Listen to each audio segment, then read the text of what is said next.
회사가 어려워질 때면 회사가 살아남기 위한 마지막 자구책으로 구조조정을 하게 됩니다.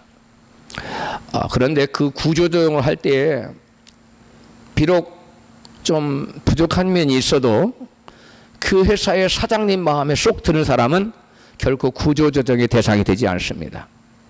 회사가 아무리 어려워서 아주 강도 높은 구조조정을 하는 중이었는데요. 수원에 가면 예수마을 셀교회라는 교회가 있는데 그 교회 어느 집사님이 교회의 행사를 돕기 위해서 회사를 한 주간 휴가를 내고 교회를 섬겼습니다. 그 누구도 구조조정의 대상이 될 것을 우려해서 단 하루도 다른 사람들은 휴가를 내지 않았어요. 열심으로 회사 일을 하고 있었습니다. 그런데 이 집사님은 하나님의 나라를 먼저 구하라는 말씀이 그 가슴에 와닿아서 내가 회사에서 구조조정이 될지언정 하나님의 나라의 일은 해야 되겠다라는 생각을 가지고 일주일간 휴가를 내서 일주일 내내 교회를 섬겼습니다. 하나님을 섬긴 거죠.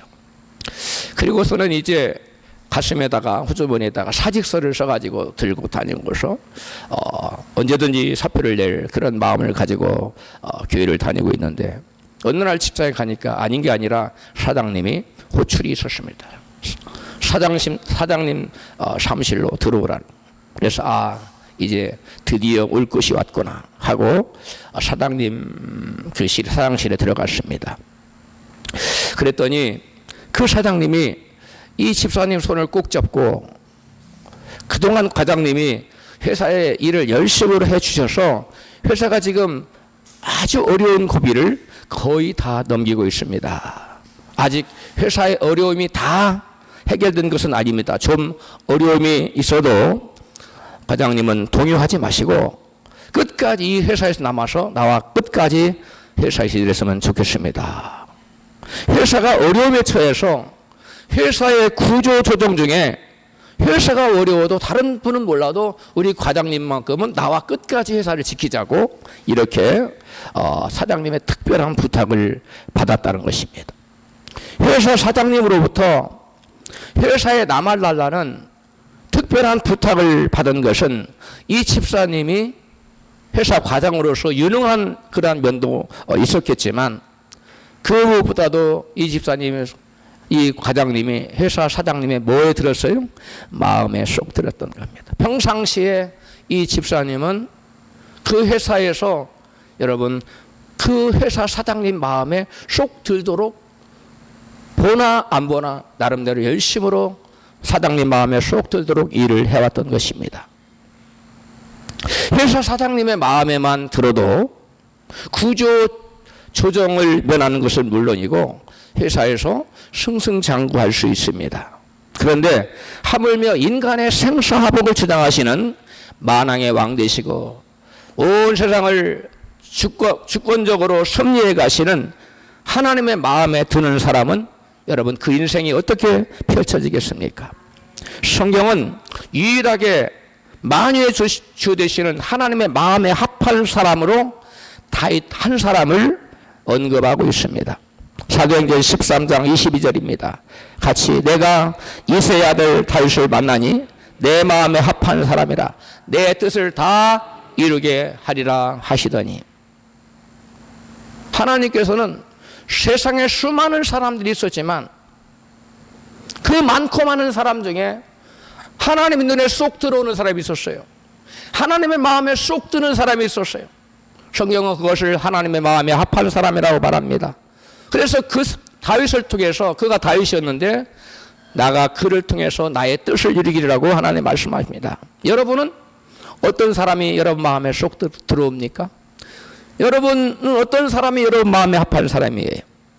여러분을 존경해주고 여러분을 사랑하고 여러분에게 협조적이고 여러분을 잘 따르는 사람이 여러분 마음에 쏙 들지 않겠어요? 과연 그렇다면 다윗의 그 어떤 면이 하나님 마음에 쏙 들게 하셨을까요? 다윗의 그 어떤 면이 하나님으로 하여금 그 많고 많은 사람 중에 하나님의 눈에 쏙 들어오도록 주님의 마음에 합한 사람으로 여러분 인정받게 하셨을까요? 하나님께서 다윗을 마음에 들어 했던 것은 그가 남다르게 하나님을 사랑했다는 것입니다. 오늘 본문에 보니까 하나님께서 다윗을 몹시 마음에 들어 하실 만큼 여호와 하나님을 사랑했던 모습 몇 가지가 오늘 성경에 나타나고 있어요. 아주 중요한, 이 성경 우리가 읽은 이 본문을 보면, 우리가 안 읽은 일정한 너무 길어서 본문 안 읽은 부분도 있지만, 하나님께서 이래서 다윗을 사랑하셨고, 이래서 다윗을 마음에 들어 하셨고, 내 마음에 합한 자라 하셨고, 이를 통해서 내가 다윗을 통해서 내가 내 일을 이루리라고 말씀하셨구나. 우리로 하여금 머리가 끄떡끄떡이게 만들고 우리로 하여금 수긍하게 하는 그러한 많은 요인들이 드러나고 있습니다. 다윗이 여호와 하나님을 사랑했던 첫 번째 모습은 다윗이 하나님의 계실 집을 지어드리고 싶은 그런 소원을 가지고 있었다는 거예요. 오늘 본문 아니에요. 우리가 너무 길어서 안 읽었는데 사무엘하 1장 7절 사실은 본문입니다. 1절부터 5절까지 시작. 여호와께서 사방의 모든 대적을 파하사 왕으로 궁에 평안히 거하게 하실 때에 왕이 선지자 나단에게 이르되 볼지어다 나는 백향목 궁에 거하거늘 하나님의 교회는 휘장 가운데 있도다. 그 밤에 여호와 말씀이 나단에게 임하여 가라사대 가서 내 종 다윗에게 말하기를 여호와의 말씀이 내가 나를 위하여 나의 거할 집을 건축하겠느냐. 여러분, 이게 놀라운 건데요, 저는 이 본문을 읽을 때마다 정말 가슴이 뜨거워집니다. 왜냐하면 이 시대적인 역사적인 상황을 알면 더 그렇습니다. 340년 동안 이스라엘의 사사들의 14명이 있었습니다. 그래서 340년간 사사들이 이스라엘을 통치했어요. 그 누구도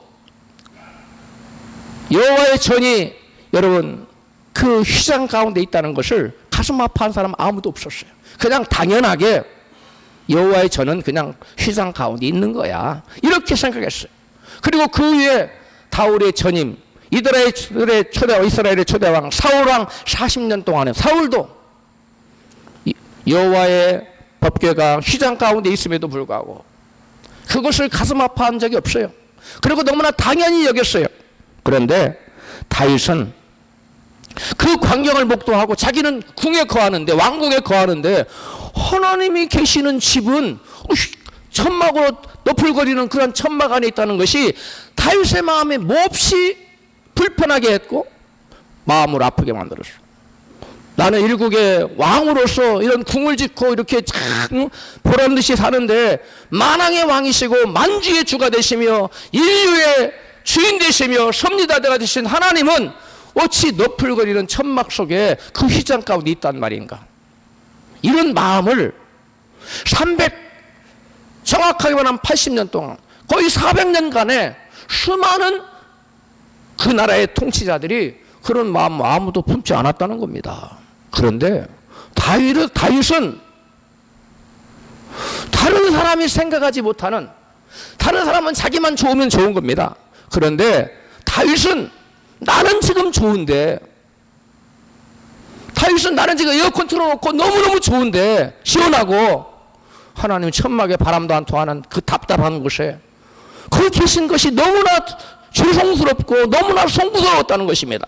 이것이, 이 마음이 여러분 하나님 마음을 너무 뜨겁게, 다윗이 자기만 생각하는 것이 아니라 나 여호와를 이토록 생각하고 마음에 품고 있고 사랑하고 있고 나를 생각하고 있구나. 그래서 하나님이 며칠 생각했다가 한 것이 아니라 그 밤에, 그 낮에는 다윗 왕이 나단 선지자에게 나는 왕궁에 거하는데 하나님의 여호와의 저는 집은 지금 휘장 가운데 있다고, 그래서 하나님의 전을 건축해야 되겠다고 말했을 때 나단 선지자가 왕의 그 마음에 선하신 뜻대로 하시라고 그러고 갔어요. 근데 그 밤에 하나님께서 말씀을 들으시고 하나님께서 그 선지자 나단을 다시 다윗에게 보내서 이렇게 전하라. 내가 언제 이스라엘 그 누구에게, 어느 사람에게 나의 집을 지어달라고 하더냐. 그럼 너는 어찌하여 나의 집을 지을 생각을 했느냐. 그러면서 오늘 본문에 말하지 않습니까? 내가 나를 위하여 나의 거할 집을 건축하겠느냐. 그러면서 하나님께서 선지자를 보내서 그러한 하나님의 영광을 위하여, 하나님의 마음을 시원케 해드리기 위하여 하나님의 집을 짓고자 하는 그 마음의 소원을 품은 다윗에게 선지자를 보내서 여러분 인류 역사상 가장 위대한 축복의 말씀을 들려줍니다. 그것이 신학 용어로 다윗 언약이라고 해요. 하나님께서 다윗에게 허락하신 언약이에요. 어떤 언약이냐? 축복의 언약입니다. 이것을 신학 용어로 다윗 언약이라고 합니다. 이런 놀라운 축복을 들려줍니다. 우리 본문 사무엘하 7장 9절 같이 읽습니다. 시작. 내가 너를 세상에서 존귀한 자의 이름같이 내 이름을 존귀케 만들어 주리라. 내 백성을 위하여 한 곳을 정하고 저희를 심고 저희로 다시 옮기지 않게 하며 악약한 이로 전과 같이 너희를 해하지 못하게 하며 전에 내가 사사를 명하여 내 백성을 다스릴 때와 같이 않게 하고 너를 모든 대적에서 벗어나 평안케 하리라. 또 너를 위하여 집을 이루고 그 가문을 이렇게 세워주겠다는 거예요. 그리고 12절 내 수완이 서서 내 조상들과 함께 잘 때에 내가 내 몸에서 날 자식을 내 뒤에 세워 그 나라를 견고케 하리라. 저는 내 이름을 위하여 집을 건축할 것이요 나는 그 나라 위를 영원히 견고히 하리라. 나는 그 아비가 되고 그는 내 아들이 되리니 저가 만일 죄를 범하면 내가 사람 막대기와 일생 채찍으로 징계하려니와 내가 내 앞에서 패한 사울에게서 내 은총을 빼앗은 것 같이 그에게서는 빼앗지 아니하리라. 이것이 다윗이 하나님을 생각하고 하나님의 집을 지어드리겠다는 마음의 소원을 품고 그것을 선지자 나단에게 말했을 때 하나님이 그 다윗의 그 마음에 품을 생각을 너무나 기뻐하시고 그것을 너무나 마음에 들어 하셨어요. 그래서 여러분 성경에 이보다 더 큰 축복이 저는 없다고 봅니다. 정말 놀라운 축복들이 여러분 이 다윗 언약 속에 다 들어있어요. 이걸 다 설명하자면 시간이 많이 가기 때문에 여러분 집에 가서 이 부분 한번 읽어보세요. 이 축복의 말씀을 들어보면 하나님께서 다윗이 하나님의 전을 지어드리고자 하는 그러한 마음을 품은 것을 하나님 그 마음에 너무 흡족해 여기셨다는 거예요. 너무 기뻐하셨다는 거예요. 그것을 너무 마음에 들어 하셨다는 거예요. 그래서 하나님께서는 그래서 내가 너에게 이와 같은 복을 준다고 다윗 언약이라는 축복을 여러분 약속하십니다. 그리고 실제로 역사 속에서 이 다윗 언약은 여러분 완전히 100% 이루어진 딱 하나라고 말씀해요. 내가 너의 자손의 위를 다윗의 위를 영원토록 하겠다고 했는데 다윗의 위는 여러분 BC 586년에 바벨론에 의해서 무너졌어요. 그러나 그 다윗의 위는 누구를 말하느냐? 바로 다윗의 손 예수 그리스도를 통해서 이어질 왕위를 말하는 거예요. 할렐루야. 영원한 왕위가 아직 펼쳐진 것 빼놓고는 다윗 언약은 100% 여러분 성립됐습니다. 우리도 다윗처럼 주님의 마음을 감동시킬 만한 그러한 소원을 가지고 살 때 하나님께서 다윗에게 축복하신 그와 같은 놀라운 축복이 우리에게도 주어질 줄로 믿습니다. 다윗이 여호와 하나님을 사랑했던 두 번째 모습은 다윗이 여호와 하나님의 성전에 올라가 예배드리고 하나님과 교제하기를 너무도 기뻐했다는 점입니다. 다윗의 시 시편 122편 1절 같이 읽습니다. 사람이 내게 말하기를 여호와의 집에 올라가자 할 때에 내가 기뻐하였도다. 4절 지파들 곧 여호와의 지파들이 여호와의 이름에 감사하려고 이스라엘의 전례대로 그리로 올라가는도다. 아멘. 사람들이 여호와의 집에 즉 여호와의 성전에 올라가는 것은 뭐 하기 위해서 올라갔다고요? 여호와의 이름에 감사하려고, 쉽게 말하면 하나님께 예배 드리려고 제사 드리려고 하나님께 여호와의 전에 올라갔어요. 그런데 다윗은 그것을 너무나 기뻐했다는 겁니다. 왜 다윗이 여호와의 전에 올라가 하나님을 예배하는 것을 기뻐했을까요? 다윗은 하나님을 사랑했기 때문에, 하나님을 사랑했으므로 그분의 얼굴을 구하기 위하여, 그분의 영광을 나타내기 위하여, 그분께서 내게 베푸신 은혜에 감사하기 위하여 성전에 올라가기를 기뻐했어요. 그래서 사람들이 여호와의 전에 올라가자, 여호와의 집에 올라가자 그렇게 말할 땐 다윗이 너무너무 기뻐했다는 것입니다. 여러분, 다윗이 하나님을 얼굴을 구하고 예배드리기를 기뻐하고 감사하며 기도하기를 기뻐하는 그 마음을 하나님은 너무너무 마음에 들어 하셨다는 거예요. 여러분도 그러한 분들 되기를 주의 이름으로 축복합니다. 다윗은 여호와 앞에 나가기를 기뻐했다는 점이고 다윗이 여호와 하나님을 사랑했다는 것을 말해주고 있습니다. 사무엘하 7장 18절에 같이 본문입니다. 다윗 왕이 여호와 앞에 들어가 앉아서 가로되 주 여호와여 나는 누구오며 내 집은 무엇이간데 나로 이에 이르게 하셨나이까. 다윗이 누구 앞에 들어갔어요? 여호와 앞에. 여호와 앞에 들어갔어요. 하나님 예배하려고, 하나님께 감사하려고, 하나님께 기도하려고, 하나님과 깊은 사랑의 교제를 나누기 위하여 여호와 앞에 들어가서 앉아서 가로되 주 여호와여 나는 누구오며 내 집은 무엇이간데 나로 이에 이르게 하셨나이까. 또 본문 사무엘하 7장 28절 시작. 만군의 여호와 이스라엘 하나님이여 주의 종에게 알게 하여 이르시기를 내가 너를 위하여 집을 세우리라 하신 고로 주의 종이 이 기도로 구할 마음이 생겼나이다. 아멘. 여러분, 하나님을 사랑하는 자들의 여러분 두드러진 특성은 하나님께 자꾸만 나아가고 싶어요. 하나님께 자꾸만 나가서 예배가 드리고 싶고, 자꾸만 하나님께 나가서 기도를 드리고 싶고, 하나님께 자꾸만 나가서 교제하고 깊은 교제를 나누고 싶은 마음이 자꾸만 생겨난다는 거예요. 여러분, 사람 사이도 사랑하는 사이면 자꾸 만나고 싶어요? 어쩌다 한번 만나고 싶습니까? 대답들 하세요. 사랑하는 사람은 자꾸 만나고 싶습니다. 아침에 보고 점심에 봤는데 저녁에 또 보고 싶어요. 저녁에 봤는데도 전화로 또 얘기합니다. 이게 사랑하는 사람들의 관계에서 일어난 일들이에요. 마찬가지로 하나님을 사랑하는 사람은 새벽 예배 드려도 아침에 또 나가고 점심에도 나가고 저녁에도 나가고 끊임없이 하나님을 찾게 돼 있어요. 하나님을 예배하게 돼 있습니다. 하나님과 깊은 기도로 교제를 나누게 돼 있어요. 오늘 본문에 보니까 하나님이 다윗에게 내가 너의 집을 세우리라고 말하니까 그 말에 너무 감사해서 다윗은 어쩔 줄 몰라며 여호와 앞에 나갔어요.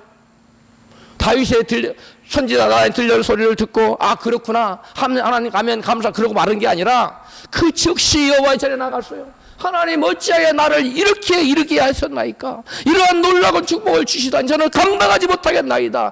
감사의 기도를 드리고 있습니다. 여러분, 다윗은 이와 같이 좋은 일을 당할 때에만 하나님께 감사한 게 아니에요. 시편 81편, 시편 18편 1절 그리고 3절 4절에 같이 읽습니다. 나의 힘이 되신 여호와여 내가 주를 사랑하나이다. 사망의 줄이 나를 얻고 불의의 창소가 나를 두렵게 하였으며 음부의 줄이 나를 누르고 사망의 올무가 내게 이르렀도다. 내가 환난에서 여호와께 부르짖었더니 제가 그 전에서 내 손을 들으시며 그 앞에서 나의 부르짖음이 그 귀에 들렸도다. 아멘. 여러분, 다윗은 기쁠 때도 여호와 전에 나갔어요. 그뿐만 아니라 사망의 엄침한 골짜기에 처할 때 이제 나는 죽었구나. 죽음과 나 사망과 나의 사이는 한 걸음밖에 없다. 그럴 때에도 다윗은 하나님의 앞에 나가 울부짖으며 여러분 하나님의 도움을 청했어. 기쁠 때나 슬플 때나 평안할 때나 어려울 때나 그 어떠한 여러분 형편이든지 다윗은 하나님 앞에 나가기를 기뻐했고 그분과 교제 나누기를 기뻐했다는 것입니다. 우리가 진정 다윗처럼 하나님의 마음에 합한 사람, 하나님을 사랑하는 자가 되기 위해서는 이러한 마음이 저와 여러분 마음에 불릴듯 일어나야 될 줄로 믿습니다. 여러분, 하나님께서는 우리를 지으신 목적 자체가 우리와 더불어 사랑으로 교제하기 위해서 만들었어요. 우리를 통해서 영광을 받으시고 우리가 하나님을 예배할 때 하나님 영광을 받으시고 그 예배를 통해서 아름다운 교제가 이루어지게 하시며 그것을 통해서 하나님의 은혜와 사랑과 축복 우리에게 물붓듯이 넘쳐나도록 하나님이 우리 인간을 지을 때 계획하셨어요. 그래서 예수님께서도 제자들을 부르실 때 저와 여러분을 부르실 때 이 같은 목적을 가지고 부르셨다는 것을 우리는 알아야 됩니다. 마가복음 3장 14절입니다. 같이 읽습니다. 이에 12를 세우셨으니 그 이유는 자기와 함께 있게 하시고 뭐하고요? 자기와 함께 있게 첫 번째 복이죠. 자기와 함께 있게 주님과 교제하기 위해서 불렀다는 거예요. 제자를 뿐만 아니라 오늘 저와 하나님 부르신 첫 번째 목적이 뭐냐? 우리로 하여금 주님 앞에 나와 예배드리고 기도하고 찬송하고 교제함을 통해서 사랑으로 교제하기 위해서 당신과 우리로 함께하기 위해서 우리를 부르셨다는 사실을 깨달으시기를 바랍니다. 그 다음에 뭐예요? 또 보내사 전도도 하며, 이게 두 번째 목적이에요. 세 번째 뭐예요? 귀신을 내어 쫓는 권세도 있게 하려 하심이니라. 귀신들이 우리에게 와서 온갖 괴로움을 주고 저주를 퍼붓고 우리의 앞길을 막고 우리의 성공을 가로막고 마음에 여러분 지옥 같은 그러한 부정적인 생각과 우리로 하여금 힘들고 어렵게 하는 이 모든 지옥의 권세, 귀신의 권세를 뭐하게 하게요? 내어 쫓는 권세도 있게 하려고. 주님과 함께하는 사람, 주님 앞에 나와 교제하기를 기뻐하는 사람에게는 여러분 이와 같은 귀신을 내어 쫓고 귀신이 그 사람을 주장하지 못하고 오직 하나님의 성령께서 그 사람을 주장하시는 놀라운 역사가 나타날 줄로 믿습니다. 여러분 가장 우선적인 하나님 우리를 부르신 목적, 우리를 죄에서 구원하신 목적, 우리를 당신의 자녀로 삼으시고 그리스도의 신부로 삼으신 하나님의 백성을 삼으신 하나님의 가장 근원적인 가장 우선적인 목표가 뭐냐? 자기와 함께 있게 하시고예요. 따라서 합시다. 자기와 함께 있게 하시고. 자기가 누구예요? 예수님이에요. 예수님 우리 눈에 보이지 않습니다. 예수님은 보좌 앞에서 우리를 위하여 기도하고 계십니다. 그럼 그 예수님이 영으로 오셨어요. 성령으로 오셔서 우리와 함께 하시기를 원해요. 할렐루야. 우리가 예배할 때 주의 영이신 성령께서 우리와 함께 하시고 우리와 교제하시고 우리가 주님께 기도할 때 우리가 찬양할 때 주의 영이신 성령께서 우리와 함께 하십니다. 할렐루야. 오늘날 저와 여러분을 하나님께 주님께서 부르신 목적, 우리를 위해 예수께서 우리의 모든 죄를 지고 십자가에서 죽으시고 3일 만에 부활하신 목적, 그리고 우리를 당신의 자녀로 하나님의 백성으로 그리스도의 신부로 삼으신 목적은 가장 우선적인 목적이 자기와 함께하기 위해서입니다. 그리스도와 우리가 함께하기 위해서 예수님은 십자가를 졌고 죽으셨고 그리고 우리를 당신의 자녀로 구원받은 하나님 백성으로 불러주셨다는 것이 할렐루야. 또한 다윗은 크고 작은 모든 일에 하나님께 아뢰고 하나님 뜻을 묻고 하나님 인도를 받은 사람이에요. 전쟁을 하러 나갈 때에도 이거 분명히 나가서 이길 것 같아. 그래서 여호수아와 그 백성도 3,000명만 데리고 아이 성을 가서 공격했다가 이것 같은 그 큰 여리고 성도 무너뜨렸는데 아이 성전까지 가면 3,000명 가도 능히 무너뜨릴 수 있습니다. 가서 했다가 어떻게 됐어요? 철지에 여러분 망하고 말았죠. 패하고 말았잖아요. 그러나 다윗은 아무리 이길 것 같아도 하나님 이 전쟁 나갈까요 말까요? 아무리 싸워서 안 될 것 같아도 하나님 이 전쟁 하나님께 함께 하시겠습니까? 안 하시겠습니까? 나갈까요 말까요? 물어봤어요. 근데 오늘날 많은 사람들이 어떤 비즈니스를 시작하거나 그 어떤 일을 할 때 하나님께 여쭤보지도 않고 그냥 저질러요. 그리고 아이성처럼 대패를 당하면 하나님 원망합니다. 왜 하나님 함께 해주지 않았느냐고. 여러분 그러한 삶은 올바르지 못한 삶이에요. 다윗처럼 먼저 전쟁에 나가기 전에 일을 저질리기 전에 일을 시작하기 전에 우리의 주권자 되시고 우리 주인 되신 하나님께 먼저 여쭤봐야 될 줄로 믿습니다. 다윗은 여쭤봤어요. 하나님 이 전쟁 나갈까요 말까요? 나가거라. 그래요? 그럼 언제 나갈까요? 어떻게 나갈까요? 가서 어떻게 전쟁을 수행할까요? 다윗은 다 물어봤어요. 하나님이 하라는 대로 했는데 졌다면 하나 원망할 수 있어요. 다윗은 하라는 대로 해서 패배한 적이 없어요. 다윗은 백전백승이에요. 성경에 뭐냐면 여호와께서 다윗과 함께 하심으로 그가 어디로 가든지 그로 뭐하게 하셨더라? 이기게 하셨더라. 할렐루야. 여러분 세상에 어떤 삶을 사는 가운데 항상 성공하기를 원하십니까? 마귀가 여러분 계획을 완전히 그냥 삭살내버리고 패하기를 원합니까? 항상 성공하기를 원치 않습니까? 그러려면 마귀 해방을 이겨야 돼요. 그러면 누가 필요해요? 하나님의 도우심 필요해요. 하나님 도움을 얻으려면 하나님 뜻을 물어야 됩니다. 그리고 하나님 인도를 받아야 돼요.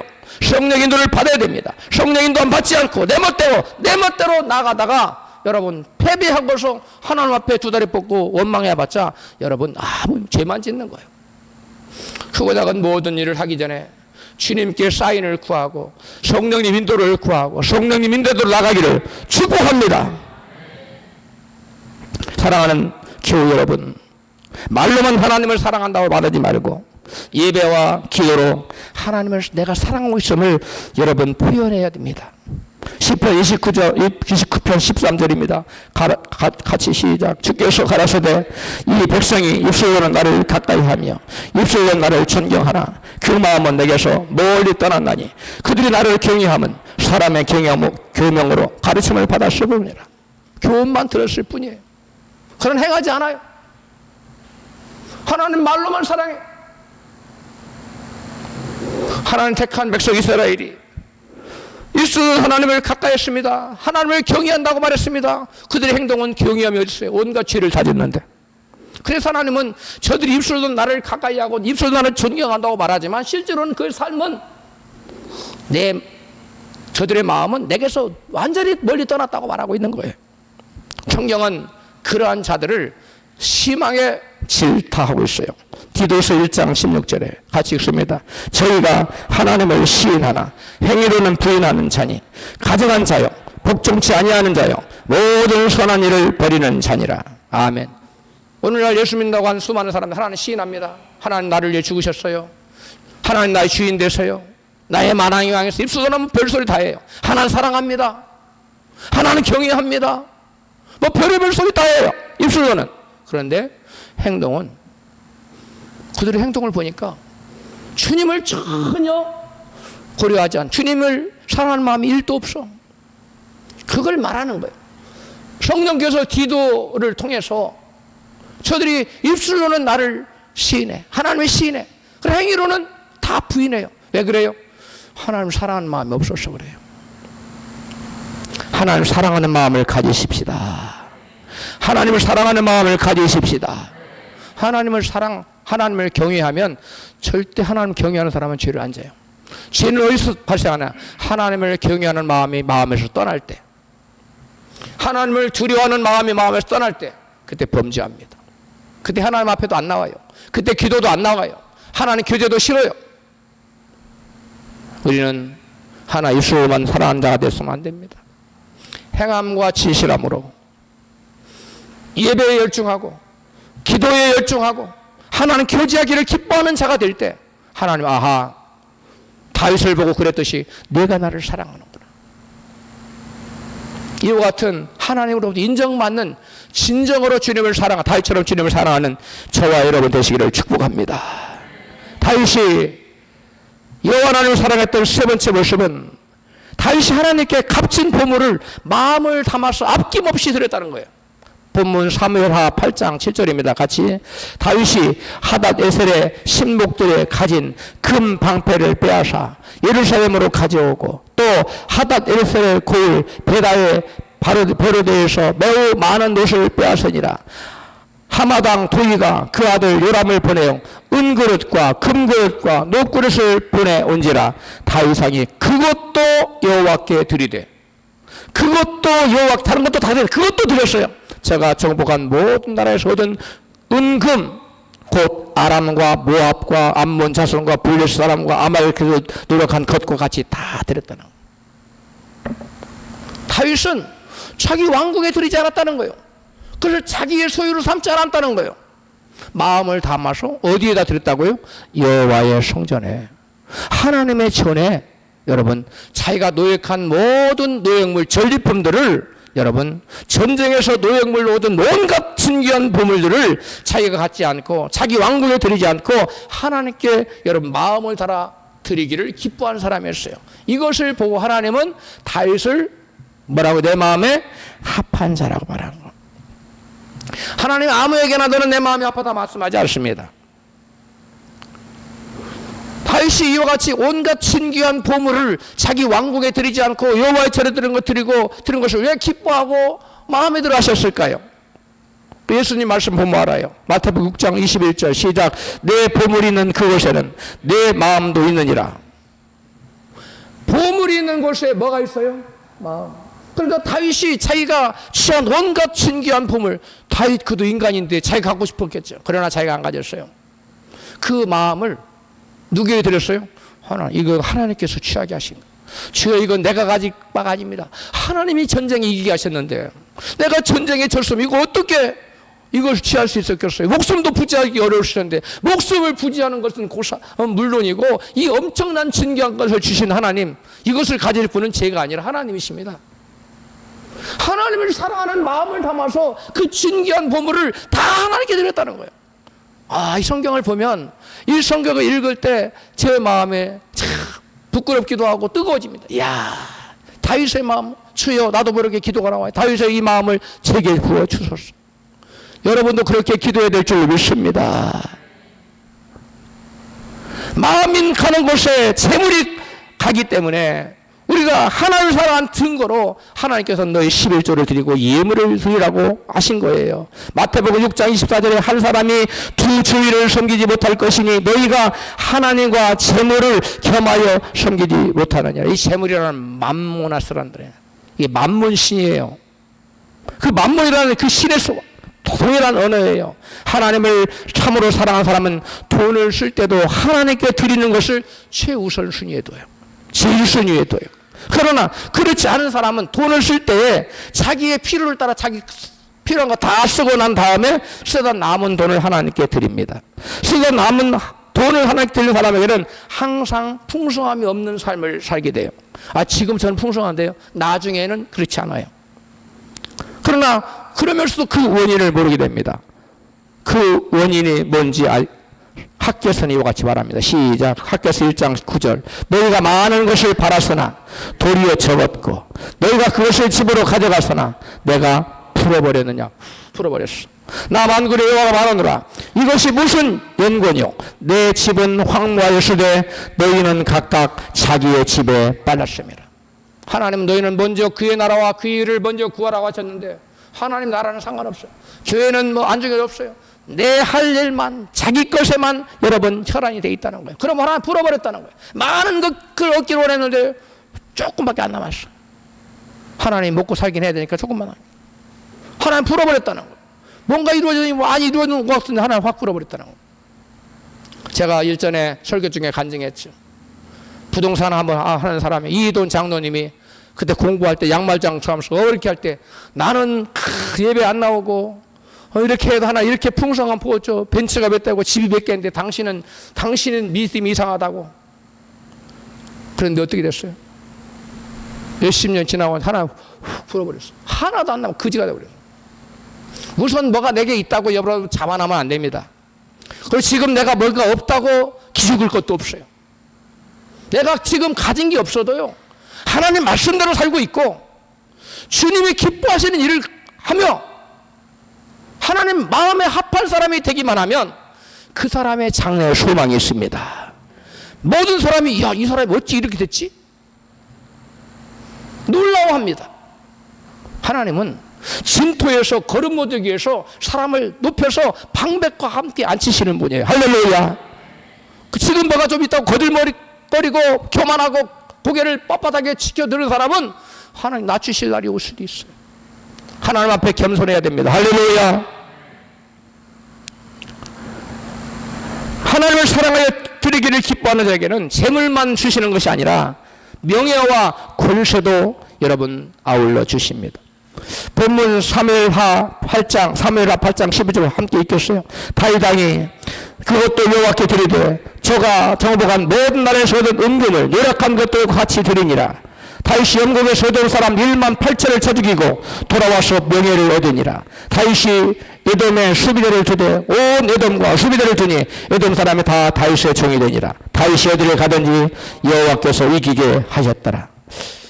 이런 말씀을 들으면서 어떤 사람들은 그럽니다. 목사님, 다윗은 왕이니까 가진 게 많으니까 이렇게 넉넉하니까 이렇게 드리는 거 아닙니까? 그런 사람들이 있어요. 여러분, 넉넉하기는커녕 극한 가난 가운데도 풍성한 연고를 드리는 사람들이 있다고 성경은 말합니다.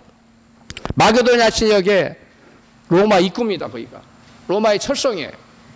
빌립보 있는 거기에 있는 빌립보 교인들은 극 극한 가난 가운데서 여러분 넘치는 연보를 드렸다고 성경에 기록하고 있어요. 고린도후서 8장 1절 우리말 성경으로 읽어드립니다. 같이 읽습니다. 형제들이여, 우리는 마게도냐 빌립보 교인들에게 주신 하나님의 은혜를 여러분에게 알리고자 합니다. 그들은 수많은 시련 가운데서도 기쁨이 넘쳤고 극한 가난에도 불구하고 넘치는 헌금을 했습니다. 내가 증언하는데 그들은 힘 닿는 대로 했을 뿐 아니라 힘에 붙이도록 자진해서 했습니다. 누가 해라서 한 게 아니에요. 강요해서 한 게 아니에요. 자진해서 극한 가난 가운데 자기 먹고 살기도 힘들어. 그런데 넘치도록 자원해서 여러분 하나님께 연보를 드렸다는 거. 하나님께서는 끼르지처럼 극한 가난 가운데서도 하나님을 사랑하는 마음으로 힘닿는 대로 헌금을 드린 빌립보 교인들에게 어떻게 했을까요? 놀라운 축복을 하십니다. 빌립보 4장 15절입니다. 시작. 빌립보 사람들아, 너희도 알거니와 복음의 시초에 내가 마게도냐를 떠날 때 주고받는 내 일에 참여한 교회가 너희 외에 아무도 없었느니라. 이 빌립보 교인들은 바울의 선교에 극한 가나운 가운데서도 많은 물질로 섬겼다는 거예요. 그래서 19절 시작. 나의 하나님이 그리스도 예수 안에서 영광 가운데 그 풍성한 대로 너의 모든 쓸 것을 채우시리라. 많은 사람들이 빌립보서 4장 19절만 딱 떼어가지고 이것을 졸졸졸 외우고 다니는 사람이 있어요. 근데 그 사람을 자세히 보니까 성경 공부를 열심히 하느냐 안 해. 근데 이 말씀이 자기 이루어지게 했으면 좋겠는 거예요. 여러분, 이 말씀은 전제가 있는 거예요. 빌립보 교인들이 어떤 강황 가운데서도 극한 가난 가운데 많은 환난과 핍박 가운데 여러분 하나님께 선교원금을 넘치도록 드렸다는 거예요. 그래서 바울이 성령의 감동으로 빌립보 교회를 축복해 준 말씀이에요. 나의 하나님이 그리스도 예수 안에서, 바울이 내가 믿는 하나님이 그리스도 예수 안에서 영광 가운데 그 풍성한 대로 너희 빌립보 교인들의 모든 쓸 것을 채우시리라. 할렐루야. 여러분 삶 속에 모든 필요를 하나님 채워주시면 좋겠습니까? 안 좋겠습니까? 저는 우리 성도님들에게 하나님께 나타나마다 일마다 나타나서 모든 필요를 넘치도록 채워주시기를 원합니다. 넘치도록 채워주시기를 원합니다. 그렇다면 여러분 선교에 열심히 동참해야 돼요. 난 좀 오래 보니까 목사님 저는 좀 빼주세요. 그러지 말고요.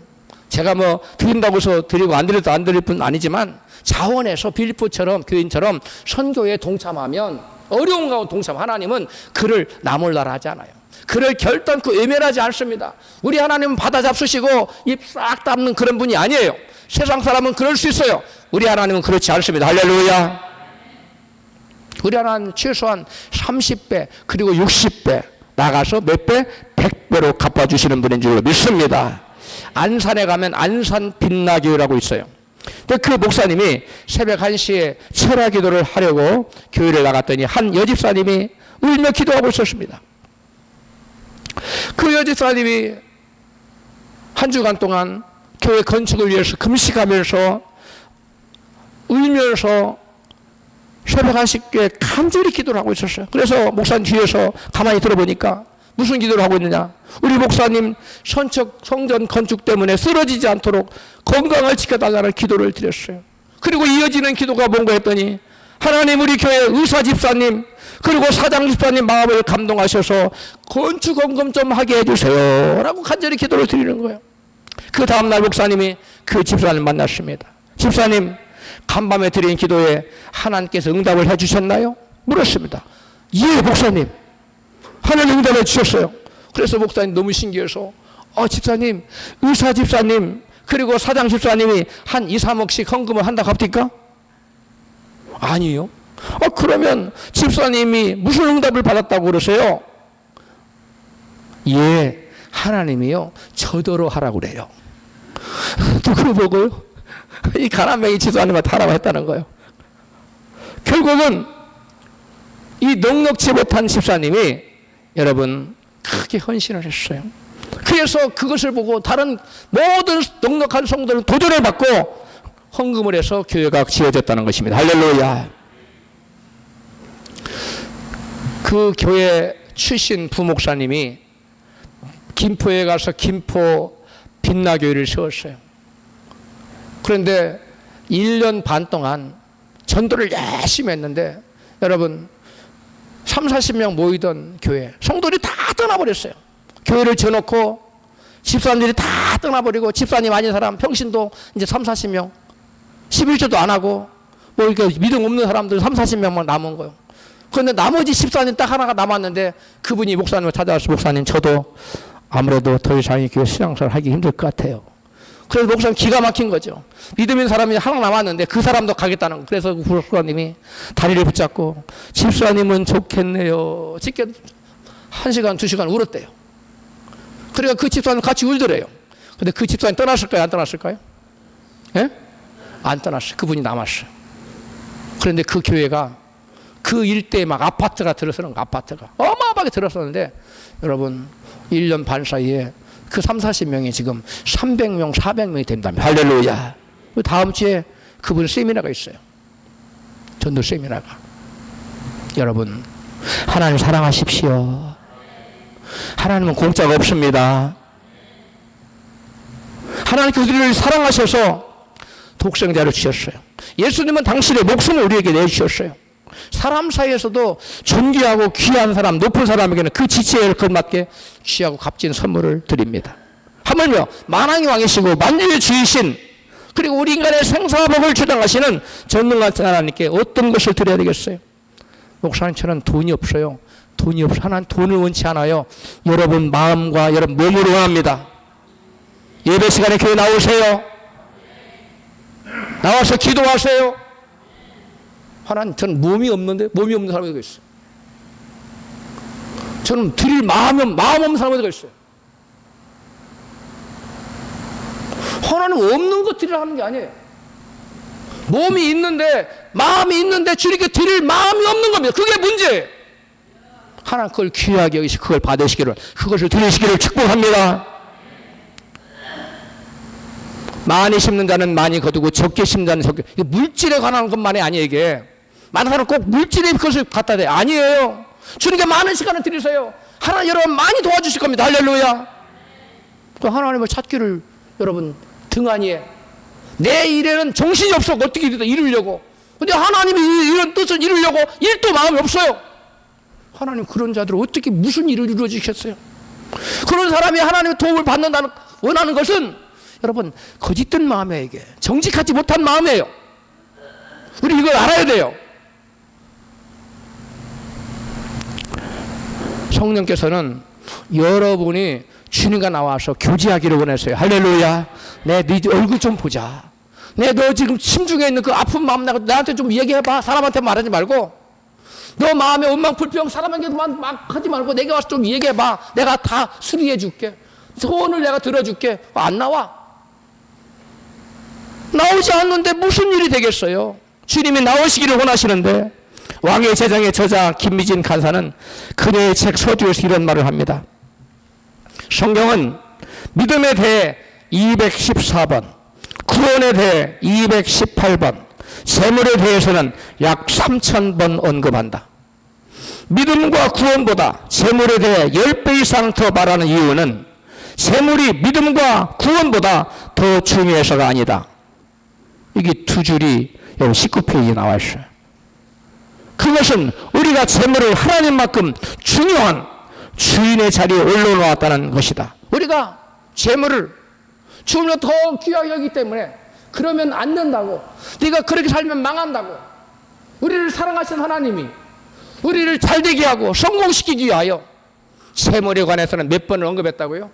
3000번 이상. 우리에게 여러분 믿음과 구원이 얼마나 중요합니까? 그러나 그것을 214번, 218번에 그쳤다는 거예요. 그렇게밖에 안 나왔다는 그 단어는.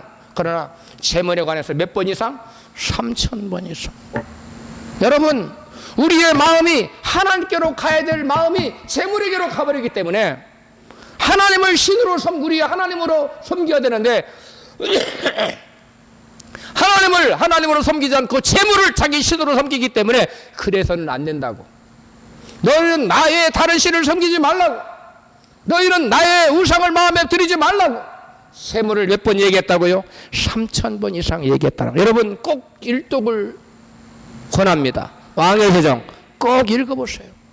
거기에 보면 신앙의 우선순위, 우리가 무엇을 추구하고 살아야 되는지, 어떤 사람에게 하나님께 재물을 주시는지 자세히 나와 있습니다. 그 책을 여러분 10번 이상 읽고 그대로 실천하면 여러분 다 부자 됩니다. 부자가 목적이 아니라 그 책을 읽고 하나님 우선시하는 신앙으로 바뀌게 될 때 재물은 그냥 따라오는 거예요. 아멘 하세요. 그 하나님을 사랑하지 않아요. 그 돈을 주고 해요. 돈 안 옵니다. 절대로 안 옵니다. 금식기도 40일 10번 해도 안 옵니다. 여러분 명심하세요. 마지막입니다. 다윗이 하나님을 사랑했던 네 번째 모습인데요. 다윗이 여호와 하나님을 전적으로 믿고 순종했다는 점이에요. 사무엘 8장 4절 시작. 그 마병 1,700과 보병 2만을 사로잡고 병거 100성의 말만 남기고 그의 병거의 말은 다 발의 힘줄을 끊었더니 다윗이 병거 1,700성을 거뒀어요. 그러니까 병거 모는 그 마병과 그 말 1,700을 사로잡았는데 말에 몇 개만 말을 남기고 100마리만 남기고 1,600마리의 말의 뒷발 힘줄을 끊어버려요. 말을 쓸 수 있어요? 없어요? 쓸 수 없어요. 여러분 이게 무슨 말이냐? 다윗이 1,600마리의 말을 끊어버렸는데 전쟁에서 가장 필수적인 게 뭐예요? 병거와 마병입니다. 이게 그 당시에 전쟁의 가장 첨단 무기였어요. 마병이. 근데 그거 힘줄을 끊어요. 그거 있어야 전쟁 승리하는데 다윗은 뭐예요? 하나님 말씀에 순종하기 위해서 여러분 하나님 힘줄을 끊어버려요. 신명기 17장 16절 시작. 왕된 자는 말을 많이 두지 말 것이요 말을 많이 얻으려고 그 백성을 애굽으로 돌이키게 말 것이니. 아멘. 말을 뭐 하지 말라고요? 많이 두지 말라. 말을 많이 두면 전쟁을 뭘 의지해서 전쟁하려고 그래요? 말 의지해서 전쟁하려고 그래요. 병거에 의지해서 전쟁을 이기려고 그래요. 그러면 전쟁 승리하면 야 내가 병력이 많아서 마병이 많아서 전략을 잘 전쟁 승리했지. 영광을 누구에게 돌려요? 하나님께 돌려야 되는 영광을 지가 따먹어요. 그러면 안 되네. 그래서 하나님께서 다윗에게 말 발굽을 다 끝나라고 했어요. 그 말씀에 순종합니다. 여러분 하나님 말씀에 순종하기 위해서 환경과 처지로는 전쟁이 질 것 같아. 내 목숨이 달아날 것 같아. 하나님 말씀에 순종했다가는 그래도 하나님 말씀에 순종하는 자, 하나님 말씀 믿고 전적으로 순종하고 의지하는 자, 이 사람 하나님께서 네가 나를 사랑하는구나. 그리고 하나님 그 사람을 마음에 들어 하셔요. 이 사람 하나님 내 마음에 합한 자라고 했어요. 할렐루야. 성경의 여호수아도 여러분 말 힘줄을 다 끊어버렸어요. 성경에 나타나는 모든 이적과 기적은 말씀에 순종할 때 일어났습니다. 마가복음 1장, 야고보서 1장 22절 시작. 하나님께서 가르치신 대로 행하십시오. 듣기만 하고 행하지 않는 사람이 되어서는 안 됩니다. 앉아서 듣기만 한다면 그것은 자신을 속이는 것입니다. 그러나 사람을 자유케 하는 하나님의 완전한 법을 살피는 사람은 들은 것을 잊어버리지 않고 그 말씀대로 행하는 사람입니다. 이런 사람은 그 행하는 일에 복을 받을 것입니다. 쉬운 한글 성경을. 어떤 사람이 복을 받는다고요? 말씀을 듣고 잊어버리는 사람이 아니라 그 말씀을 듣고 뭐하는 사람? 행하는 사람이 그 행하는 일로 인하여 복을 받는다는 거예요. 여러분 말씀을 듣기만 하고 여러분 듣기만 하고 행하지 않는 자에게는 절대 포기하지 않아. 그 말 아무리 잘 알아. 잘 이해했어요. 아멘 잘했어요. 그런데 행하지 않아. 어떤 복도 임하지 않습니다. 그러나 그 말씀을 듣고 행하는 자에게는 그 행하는 일로 복을 받는다. 할렐루야. 예수님께서는 말씀에 순종하는 자에게 이 같은 축복을 약속하십니다. 요한복음 14장 21절에 시작. 나의 계명을 가지고 지키는 자라야 나를 사랑하는 자니 나를 사랑하는 자는 내 아버지께 사랑을 받을 것이요 나도 그를 사랑하여 그에게 나를 나타내리라. 아멘. 하나님께서 하나님을 사랑하는 자는 어떤 사람이냐? 가난 계명 순종한, 즉 하나님의 말씀을 순종하는 자예요. 그런 자는 하나님 사랑하는 자 인정해 주시고 그런 자에게 하나님이 함께 해 주시고 나타나셔서 그에게 당신을 나타낸다. 하나님이 당신을 나타낸다는 말은 뭐예요? 어려움 가운데 나타나서 문제를 도와주시고 문제를 해결해 주시고 기적을 베풀어 주시고 응답해 주시겠다는 거예요. 마음의 소원을 들어주시고. 여러분 복은 말씀을 통해서 쏘십니다. 할렐루야. 근데 말씀을 통해서 복으로 말씀 많이 읽어야 돼요. 근데 많이 말씀을 읽었어요. 근데 읽기만 하고 행하지 않아. 그럼 아무 소용이 없어. 말씀을 통해서 복을 얻는다는 것은 구체적으로 말하면 말씀을 읽고 듣고 그 말씀이 기록된 대로 그 말씀이 지시한 대로 행할 때 복이 온다는 거예요. 할렐루야. 성경은 온통 하나님 말씀을 듣고 그 말씀에 순종하는 자에게 나타난 기적과 응답을 기록해놓고 있어요. 아무리 기도 많이 해도 아무리 여러분 예배 많이 들어도 아무리 많이 전도하고 아무리 많이 구제해도 말씀에 순종을 안 해. 그러면 어떤 기적도 어떤 응답도 임하지 않습니다. 여러분, 마라의 쓴물에 한 가지를 꺾어 넣으라고 그 말씀에 모세가 순종하자 쓴물이 변하여 뭐가 됐어요?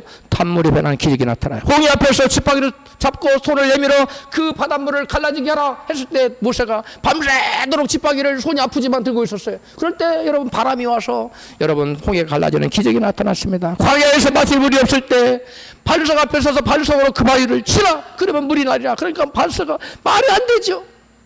물이 없는데 차라리 땅을 치면 더 잘 솟아나겠지.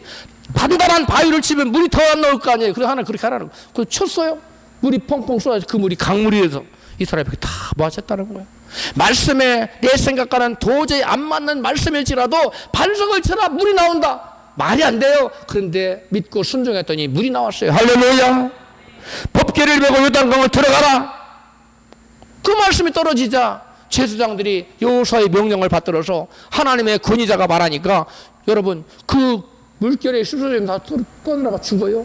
그런데 거기를 발을 내디디자 요단강 물이 쫙 아르밧에서 멈춰서 있어요. 물이 끊어졌어. 요단은 죽음을 의미하는 죽음의 강물이 멈춰섰다는 거예요. 순종할 때 할렐루야. 여리고 성을 하루에 한 바퀴씩 돌고 마지막 날 7바퀴 돌아라. 그러면 너 그 성이 무너지리라. 그대로 순종했더니 여러분 마지막 날에 성이 우르르 무너졌어요. 지진이 나서. 역사는 지진이 났다는 것을 여러 가지 고증이 밝혀주고 있어요. 요단 강물에 들어가서 내 몸을 씻으라고 내 문둥병이 나을 것이다. 그 말씀이 떨어지자 선지자의 말을 믿고 여러분 나아만 장군은 그 말씀에 순종해서 그 요단 강물에 가서 7번 씻자 그 문둥병이 변하여 어린아이 살처럼 깨끗하게 되는 여러분 기적이 나타났어요.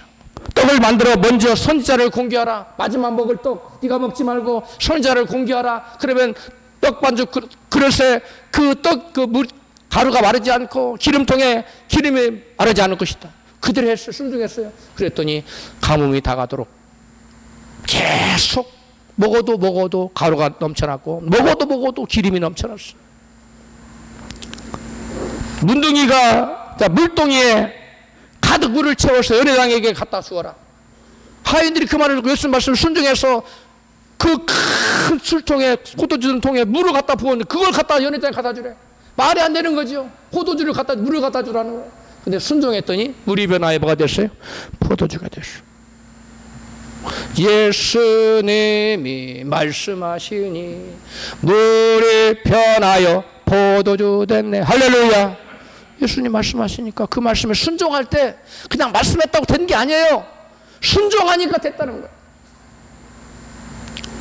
바다 깊은 데로 가서 그물을 데리라는 예수님 말씀에 보여가 순종하자 물고기가 배에 가득해서 자기 배는 물론 다른 배에도 가득 채우게 됐다는 놀라운 기적이 나타나요. 가서 제사장에게 너의 몸을 보이고 네가 깨끗이 나왔으면 입증하라. 아직 문둥병 그대로 있어요. 동네 가서 제사장한테 내 몸 보이라는 가다가 사람들 만나 돌에 맞아 죽어요. 그런데 예수님 말씀에 순종하여서 믿고 내려갔더니 가던 중에 문둥병 깨끗이 나왔다는 거. 할렐루야. 말씀에 순종하세요. 말씀에 순종하지 않으면 여러분 백약이 무효입니다. 모든 것은 말씀을 통해서 하나님 역사하세요. 따라서 우리 하나님은 말씀으로 천지를 지으시고 말씀으로 병든 자를 고치시고 말씀으로 다 하셨어요. 우리 인간도 하나님 말씀으로 지으셨어요. 말씀에 순종하시기를 바랍니다. 하나님 사랑하는 자는 하나님 사랑을 입으며 하나님께서 함께 하셔서 나타나시는 놀라운 축복을 받습니다. 하나님 사랑하는 자의 첫 번째 특성은 하나님의 성전을 시해드리고 싶은 마음의 소원을 갖게 돼요. 주님이 기뻐하는 마음을 가져요. 하나님 사랑하는 두 번째 특성은 하나님께 나아가 예배와 기도로 그분의 얼굴을 구하기를 기뻐했다는 점이에요. 내가 여호와의 전에 올라가자 여호와의 집에 올라가자는 소리를 들을 때 너무 기뻐했다. 그 다음에 하나님을 사랑하는 세 번째 특성은 하나님께 마음을 담아 보물을 드리기를 기뻐하는 사람이었어요. 내 보물이 있는 곳에 내 마음도 있기 때문에. 하나님 사랑하는 사람의 네 번째 특성은 하나님 말씀을 적극적으로 믿고 철저히 순종하는 사람이었어요. 그래서 힘줄을 끊으라니까 다 끊어버려요. 우리가 그러한 말씀에 전적으로 순종하는 삶을 살 때 지금 현재 당장 죽을 것 같습니까? 걱정하지 마세요. 내가 말씀에 순종하고 사는 한 놀라운 역사가 생각지도 못하는 하나님을 사랑한 자에 예비된 모든 것은 귀로도 듣지 못하고 눈으로 보지 못하고 귀로도 듣지 못하고 사람의 마음으로 생각지 못하였다 함과 같으니라. 할렐루야. 상상치도 못한 듣도 못한 놀라운 일들이 하나님 말씀에 순종하는 자에게, 하나님을 사랑하는 자에게, 하나님 마음에 합한 사람에게 나타난다는 거예요. 그러나 하나님 마음에 합하지 않아요. 하나님 할 때 쟤는 회개해야 되는데 왜 맨날 쟤는 저러고 있을까? 그런 사람에게는 어떤 일도 안 나타나요. 지금 내가 뭔 좀 가졌다고, 내가 뭔가 이루었다고, 여러분 하나님 앞에 마음을 높이면 안 됩니다. 겸손해야 됩니다. 하나님의 성전을 사모하고 하나님 나아가 하나님 얼굴 구하기를 기뻐하고 마음을 담아 봄을 드리기를 기뻐하고 말씀을 믿고 철저히 순종하는 자 되시기를 주 이름으로 축원합니다.